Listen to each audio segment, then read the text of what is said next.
When African leaders gathered for their annual summit in 2014, they issued a bold vision for the continent in what they called Agenda 2063.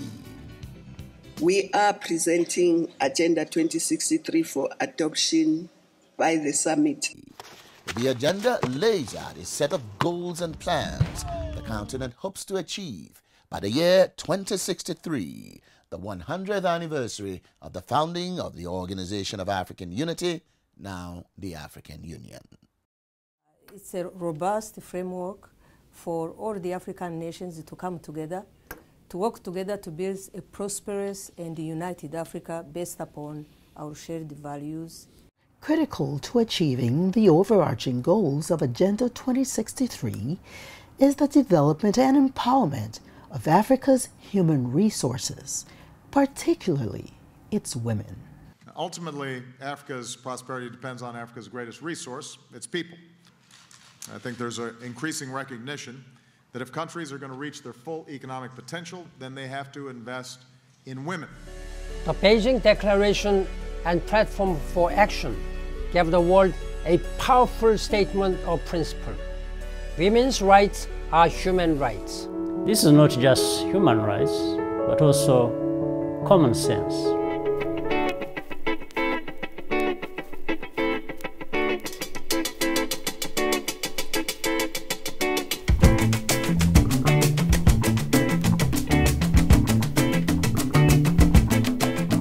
Thank you for recognizing the importance of placing women and girls at the center of the continent's social and economic development. Women's rights is a human rights issue. I think that Africa cannot prosper if women do not prosper. Empowerment of women is about focusing our attention on those interventions in society in terms of resources, in terms of policies, so that women can play their rightful role in contributing to the development of their communities, of their societies, of their countries. Empower women, empower humanity. Let's picture it. Africa today boasts many successful women. I stand before you today as the first woman elected to lead an African nation. It's a great privilege for me to work for the United Nations and to serve under Secretary General Ban Ki-moon. Komboha is like many other small Egyptian towns, except the mayor is a woman. Eve Habil was appointed by the central government, but is following in the footsteps of her father and her grandfather. I would like to say, Grandpa, I am a woman and I am mayor of this village. I went to the parliament through the national list, which is the quota for women. I like to brag sometimes and say that we have more women in parliament than most of developed countries, including the United States. As much as they are accomplished, they know from personal experience the difficulties of life for the typical African woman. I grew up in a village in Nigeria. I know what it meant to go to the stream to fetch water, what it means to go to the farm with my grandmother to farm agricultural products, what it means when people are poor and they cannot get enough to eat. When I was a small girl in the countryside, swimming and fishing with twine made from palm trees, no one would have picked me out as the future president of our country. So my feet are in two worlds. The world of poor rural women with no respite from hardship, and the world of accomplished Liberian professionals. They are therefore the first to admit that there are profound structural impediments to the African woman fulfilling her full potential, impediments reflected in the early deaths of many African women. What breaks my heart is the fact that when we see women that are dying, most of them are between 15 and 19. It is for precisely these reasons that the African Union declared 2015 the year of the empowerment of African women. 2015 is the African Year of Empowerment of Women, with the intention to make progress in a number of challenges facing women. The African women empowerment rests on a simple premise. As primary caregivers, particularly for young children, women are pivotal and key players in society. In many parts of the world where you have a woman in a bad position, the child is bound to be there. The African Women Initiative thus reflects the realization that when we help one woman, we help scores and scores of people. Given the division of labor that exists in many societies, where you have a woman empowered, then you have the opportunity of also empowering communities. True empowerment of African women requires providing them access to education. My wish is to finish college. This is the dream of the African girl. We have to work with girls at a young age and get them to understand the relationship between the math that they're learning in first and second grade and the potential careers that could lead to as they develop into young women. At least at the primary level, you need to establish some kind of quota to bring the women on the competing table. Clearly, education is tied to economic prosperity. Keeping a girl in school 4 more years is not just about her future, it's about her health. Empowerment of African women also requires providing them access to adequate health care. There has been a decline in child mortality and maternal mortality because of good policies.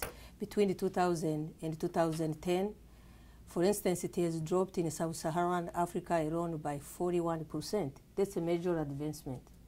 But we still have a long way to go. Some of the challenges are early marriage, which then leads to early pregnancy, which also contributes to the maternal death rate. Because if you are having babies too young, your body's not ready for it, you can wind up dying in labor or during pregnancy. One key way to help women fight poverty and ensure they have equal access to opportunity as men is to help them in the areas of agriculture, particularly so that women are already the main players in farming in Africa. In the next 10 years, no woman should be using a hoe, so that after 10 years we can indeed put it in the museum. And I take seriously her charge to mechanize African agriculture so that African women can, as she said, retire to the museum the handheld hoe.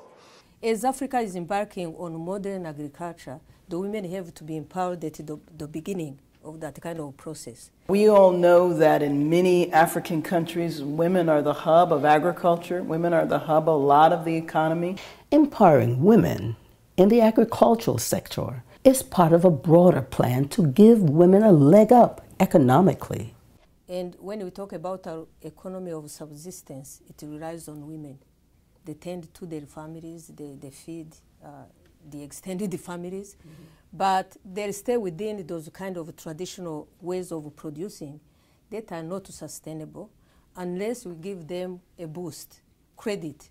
To promote women's economic empowerment, the African Union, the African Development Bank, the World Bank Group, African countries, and the United States all have supported efforts to increase women's access to markets, to capital, and to assets. So we want to move women from being employees to being employers. In addition to the economic empowerment of women, the full emancipation and empowerment of the African woman requires that she be a full participant in national policy decision-making and at the very highest levels. Accordingly, there is a major push across Africa to give all women access to political power.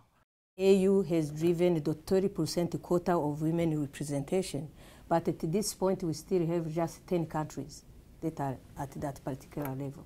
But there is an increasing recognition that setting aside parliamentary seats for women is not enough. It's not enough to pass a local law requiring 1/3 of local election candidates to be women. Women need training in how to be candidates. Our embassy in Mauritius offered to train women to be effective at campaigning so that they could compete and win elections.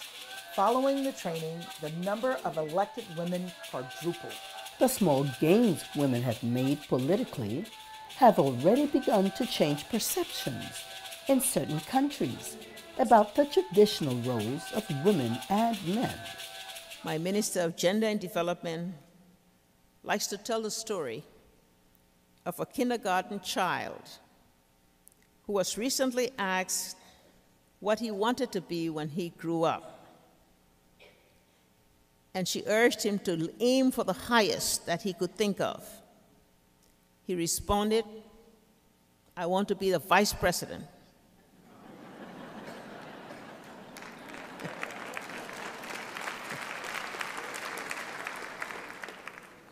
Puzzled, the teacher asked him, "Why did you just say vice president?"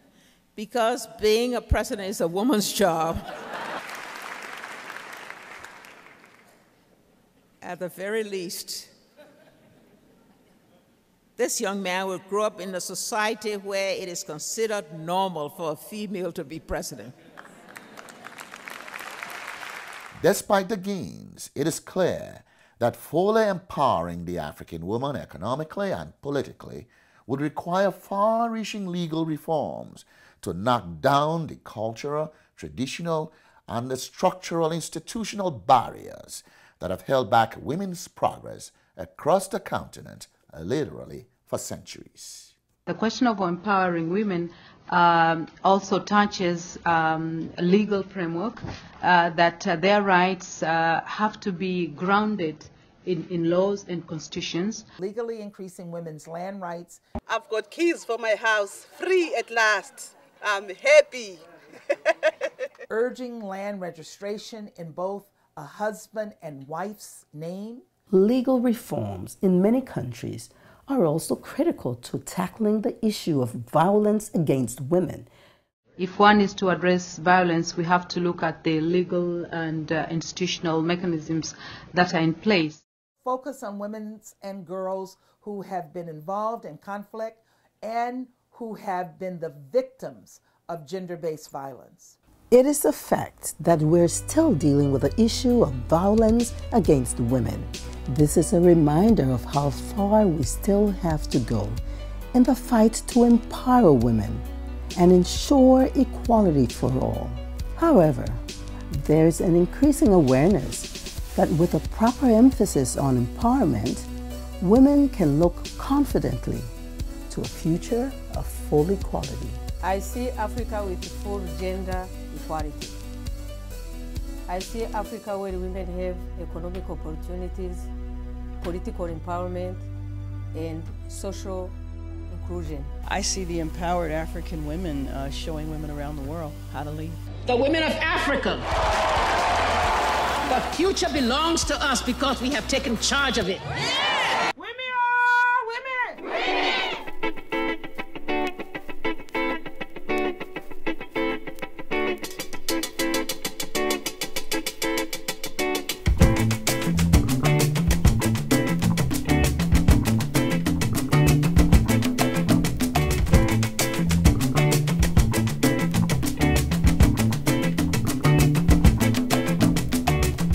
Languta